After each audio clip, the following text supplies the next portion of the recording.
Magandang araw. Sa hapong ito, atin naman tatalakayin ang ating ikatlong leksyon na may pamagat na ang kaligtasan. Ang leksyong ito ay binubuo ng pitong um, mga subtitles at sa unang subtitle, ating tatalakayin ang may pamagat na kailangan ng tao ang kaligtasan. Ang kaligtasan ay pagliligtas sa tao mula sa mga espiritual na bunga ng kasalanan, lalo na ng pagkatubos mula sa kasalanan at walang hanggang kapahamakan sa pamamagitan ng pagtubos ni Hesukristo. Ang kaligtasan ang kailangan ng bawat puso ng tao. Roma 3 verse 23, yamang ang lahat ay nagkasala at hindi nakaabot sa kaluwalhatian ng Diyos. Sa unang tanong, sa pangalan nino maaaring magkaroon ng kaligtasan? Mga Gawa chapter 4 verse 12 at chapter 10 verse 43. Walang kaligtasan sa kanino paman sapagkat walang ibang pangalan sa ilalim ng langit na ibinigay sa mga tao na ating ikaliligtas. Siya ang pinatototohanan ng lahat ng mga propeta na ang bawat sumasampalataya sa kanya ay makakatanggap ng kapatawaran sa mga kasalanan sa pamamagitan ng kanyang pangalan. Basahin din ng Mateo 1 verse 21. Ano ang kalagayan ng tao?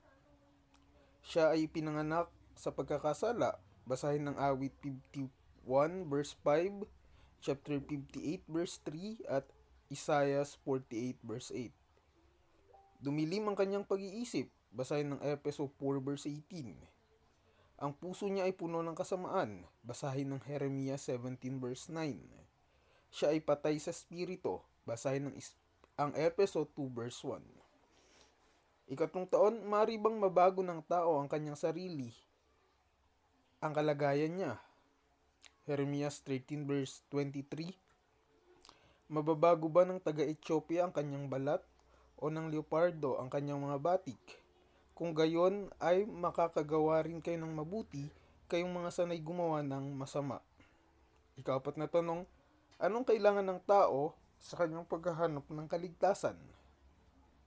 Ang banal na kasulatan, ika-2 Timoteo 3 verse 15, ang tumingin sa Diyos, Isaiah 45 verse 22, ang maniwala sa Ebanghelyo ni Kristo, Roma 1 verse 16, ang hintayin ang pagbabalik ni Kristo, Hebreo 9 verse 28. Ika-5 tanong, bibigyan kaya ni Kristo ng kaligtasan ng isang tao na ayaw sumunod sa Kanya?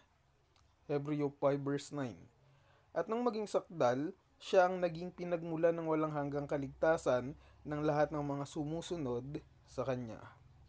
Konklusyon, maaari tayong magkaroon ng kaligtasan sa pamamagitan ng pagbibigay ng ating sarili kay Kristo. Dahil dito, siya ay may kakayahang iligtas ng lubos ang mga lumalapit sa Diyos sa pamamagitan niya, yamang lagi siyang nabubuhay upang mamagitan para sa kanila. Hebreo 7 verse 25. Sinasabi sa atin sa Judas 24 na siya ay makapag-iingat sa inyo mula sa pagkatisod. Ang kaligtasan ay walang bayad. Ito ay isang pagpapala mula sa Diyos. Ang pagliligtas ay sa Panginoon, sumayong bayan nawa ang iyong pagpapala. Awit 3 verse 8. Ang pagtalima na hinihiling ng Diyos kay Adan at Eva doon sa halamanan ng Eden ay titingnan niya kung ginaganap ng nalabi sa kanyang bayan ng mga tumutupad sa mga utos ng Diyos at ang mga may patotoo ni Jesus. Apokalipsis 12 verse 17.